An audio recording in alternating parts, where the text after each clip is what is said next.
I've realized and what I've learned is that it's just a lack of hope here in the city.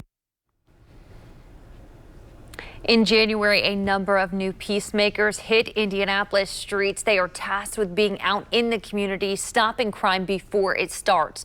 The group says last weekend was a learning experience for them. So tonight, the program manager and an outreach worker sits down with our Nikki DeMentri to tell us what's next. Last weekend was a huge learning experience for my team. That team is the Peacemakers program in Indianapolis. Sharday Hoskins is the program manager. Going into this weekend, we're a lot more prepared, and I understand, because I've been in this role a little while, but now them starting to understand how weekends and how temperature, how all these different variables play a role in violence. Last weekend marks one of the most violent the city's seen this year. It was a call to action, a divine call to action of the people that's really going to do something. Brandon Ballard is an outreach worker with the Peacemakers. He's been on the job since January. That's when the program expanded with the help of millions in funding through the mayor's violence reduction plan. What I've realized and what I've learned is that it's just a lack of hope here in the city. But it's the Peacemakers' mission to restore that loss of hope. Hoskins says they're taking what they learned from those 72 hours last weekend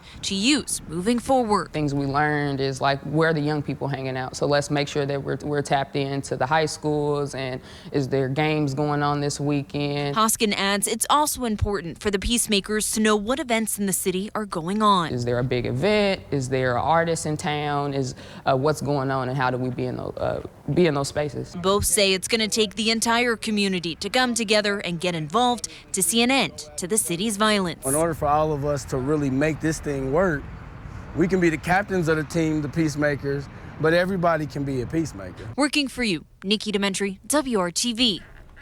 The Peacemakers program in Indianapolis began in 2018 with only 2 people, but that number's now up to 45 or so. Peacemakers will receive $37.5 million over the next 3 years through the mayor's violence reduction plan.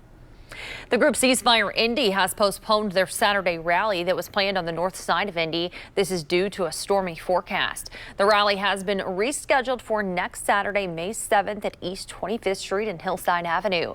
Ceasefire Indy is a group that aims to find solutions to all of the violence and often asks the community to take part in what they call a ceasefire weekend. The organization's peace rallies will continue throughout the summer and will be held in different neighborhoods across the city on Saturdays.